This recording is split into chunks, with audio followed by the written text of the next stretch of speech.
Halo semuanya, selamat datang kembali ke Panplon Gaming. Season baru, semangat baru, dengan tim baru di Factory Yamaha.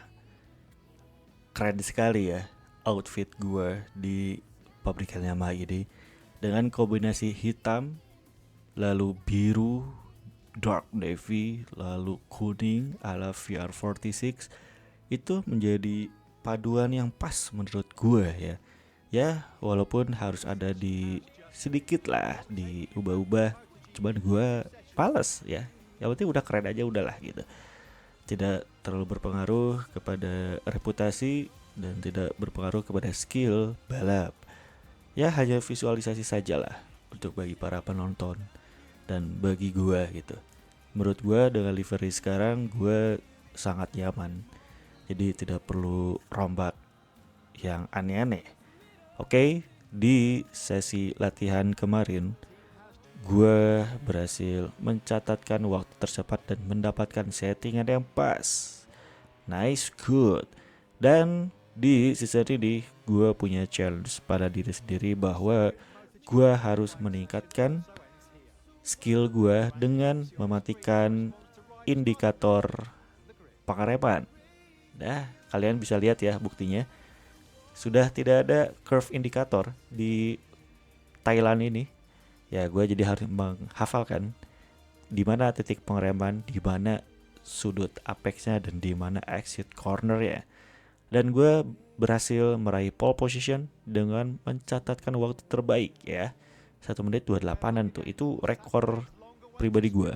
Ya, walaupun masih banyak yang lain bisa lebih cepat 126, 125, 127 gitu. Cuman ya gue masih pemula guys, tolong maklumi gitu. Dan di sprint kali ini gue merasa motor tidak seindah ketika tes. Dan ya masih harus banyak pengembangan ya dari segi elektronik terutama. Karena elektronik kurang menghandle ini motor. Ya dari sisi ban juga cepat aus, dari sisi akselerasi pun masih kurang stabil guys gitu. Dan di sini gue ada di posisi ketiga di belakang Pecco dan Martin.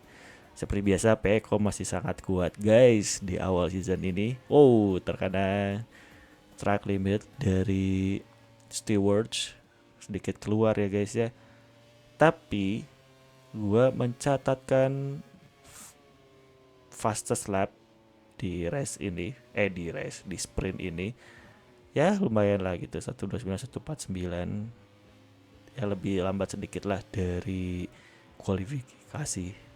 Oke, masuki tikungan akhir dan gue mendapatkan grip yang pas, RHD nyala dan menyalip Martin sedikit keluar dan mengerem hard braking dan late braking, harus sangat hati-hati dan menutup racing line agar Martin tidak menyalip gue, dan gue berhasil finish posisi kedua di sprint pertama season baru bersama Yamaha Factory.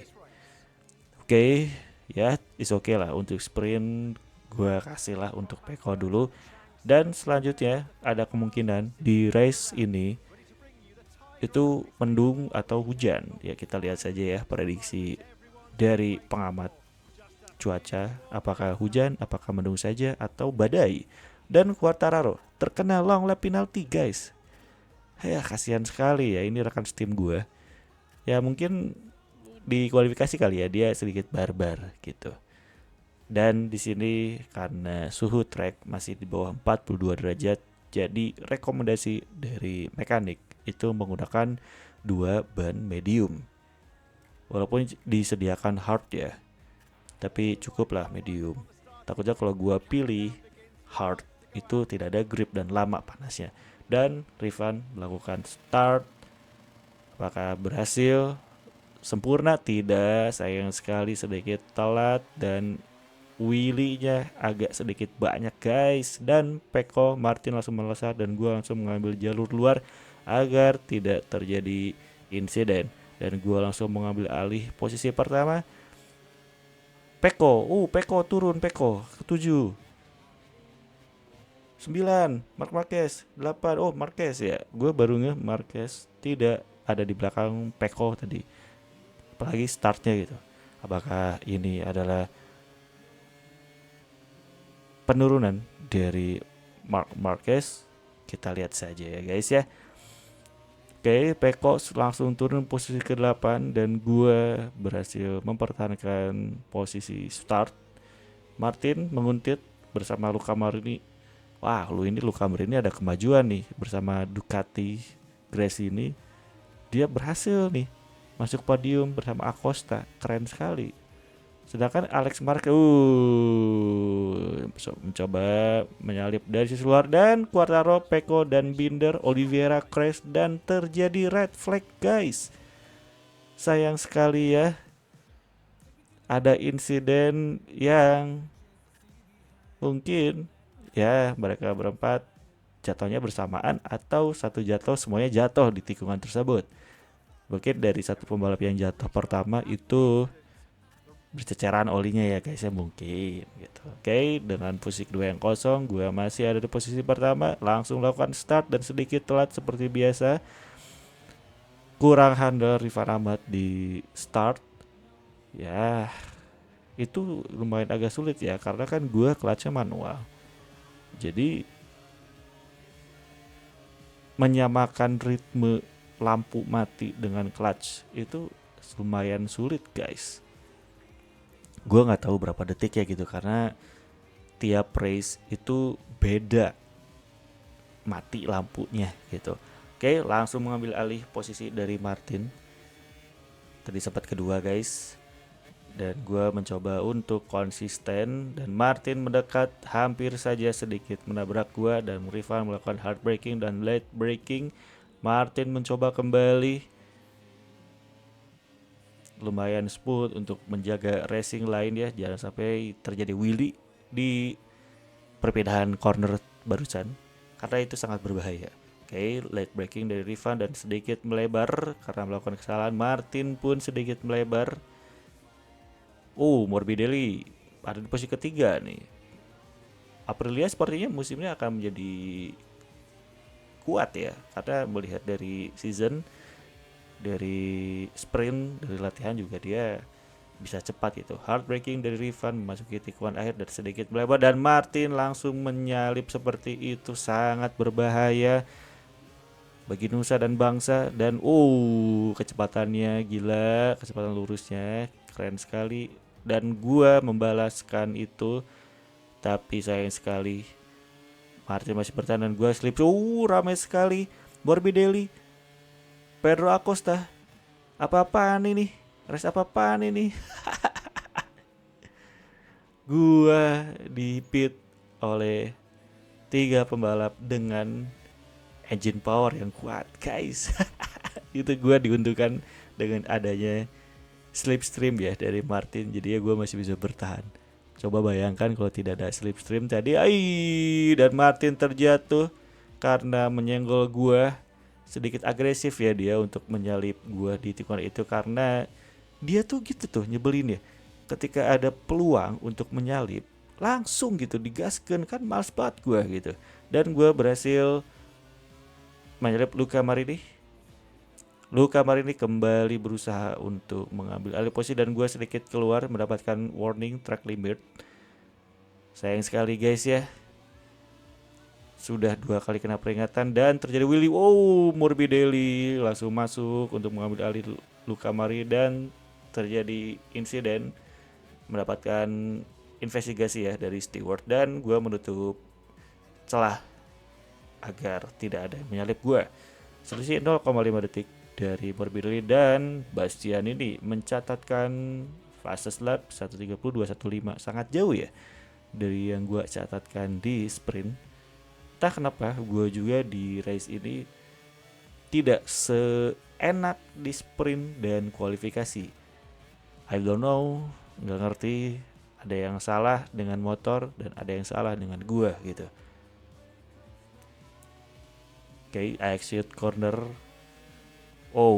Sayang sekali agak ketahan tadi gear up-nya, menjadikan kehilangan momentum di power engine dan gue agak slow di sini, harus sangat hati-hati. Morbidelli masih menguntit karena Morbidelli satu-satunya harapan finish bagi tim pabrikan Aprilia di race Thailand. Ya, itulah akibat dari Martin yang agresif tuh. Dari season kemarin dia tidak belajar kesalahannya gitu. Anehnya tiap ada celah itu langsung disikat aja. Gue juga nggak ngerti gitu. Padahal kan bisa sabar gitu. Masih banyak kesempatan untuk menyalip gitu dan masih banyak kesalahan yang bisa gue lakukan. Kenapa harus di momen itu? Dan gue melakukan kesalahan. Luca Marini dan Pedro Acosta mendapatkan investigasi dari stewards. Ini rekan tim aja bisa baku hantam ya, apalagi beda tim. Bastian ini terkena warning juga, dan Morbidelli masih ada di belakang gue mencoba slipstream. Engine power sangat kuat guys, ya gue mau gak mau harus mengalah dulu, dan heartbreaking dari Morbidelli dan Pedro Acosta hampir saja melep, dan gue masuk dari inside line untuk menjaga posisi, langsung mendapatkan akselerasi yang harusnya bagus, RHD nyala, dan apakah Morbidelli bisa memanfaatkan momentum ini? Oh, ternyata Morbidelli lebih sedikit kalem ya, dan gue sedikit melebar di sini. Morbidelli mendekat lagi dan heartbreaking dari Rifan Ahmad. Morbidelli menjaga posisinya agar tidak terjadi insiden dengan gue. Pedro Acosta ikut-ikutan nih guys. Seru sekali. Luca Marini posisi 5 turun ya, disusul oleh Alex Marquez dan Marc Marquez. Dan sayang sekali, apaan itu? Ngapain lu marah Acosta? Orang gue yang di depan, lu yang agresif cok. Jadinya motor gue ada kerusakan nih. Udah pasti winglet. Sialan emang Acosta. Wow, hampir saja terjatuh dengan parah. Goal gel. Dan smooth untuk berusaha mencoba menyalip lagi. Pedro Acosta kehilangan akselerasi karena terlalu lama di curb. Jadi tidak ada smooth ya di motor ya. Tadi naik turun. Oke, memasuki lap kelima. Masih diserang oleh Pedro Acosta, dan sementara posisi 3 ada di Alex Marquez.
Sudah setengah lap, di lap ke-6, dan gue merasa ini motor semakin tidak nyaman karena gue merasa ada yang tidak beres nih setelah kejadian dengan Pedro Acosta. dan Pedro Acosta berhasil menyalip gue, memanfaatkan kesalahan dari gue. Ya lumayan agak jauh dia langsung ngacir. Ya gue juga nggak tahu ini apakah gue bisa menyalip kembali karena Acosta itu tidak menyalip gue karena gue masih terus menjaga posisinya gitu. Jadi ya mungkin dia juga sangat hati-hati, dan Pedro Acosta memiliki catatan tercepat ya 1.29.686, dan di lurusan ini dengan selisih 0,4 detik terkena curb, jadinya kehilangan momentum untuk akselerasi. Dan lap terakhir Rifan masih ada di posisi kedua, Pedro Acosta masih anteng, dan wow sayang sekali Rifan terjatuh di tikungan tersebut. Aduh. Kehilangan grip depan membuat Rifan Ahmad terjatuh dan gagal meraih podium di season baru ini. Sayang sekali guys, gue mengecewakan Yamaha pabrikan. Oh itu siapa ya melakukan Luca Marini melakukan long lap penalty, dan Johan Zarco ada di posisi 7 menyalip gua barusan. Ini motor gua semakin hancur dan gua sedikit agresif ya, karena seenggaknya ya 7 masih oke lah gitu, dan gua terkena peringatan dari stewards dan gua mengambil lebar karena gua nggak mau terjatuh guys. Tidak ada rewind sama sekali di race ini. Itu salah satu challenge gue untuk ya berusaha lah fair play gitu dan meningkatkan skill. Masuk tikungan akhir dan mencoba untuk late braking yang sangat late tapi gagal, dan akhirnya Rifan Ahmad gagal meraih podium di GP Thailand ini. Pedro Acosta, Alex Marquez dan Morbidelli berhasil mengisi podium. Wah keren sekali nih Acosta ya, dengan cara agresif dia yang membuat motor gua rusak dan gua kehilangan momentum mengendalikan balapan, akhirnya juara. Ya it's okay lah. Dengan keadaan ini gua harus belajar dari kesalahan untuk race berikutnya. Terima kasih yang sudah menonton. Sampai jumpa kembali ke Pamplon Gaming. Bye bye.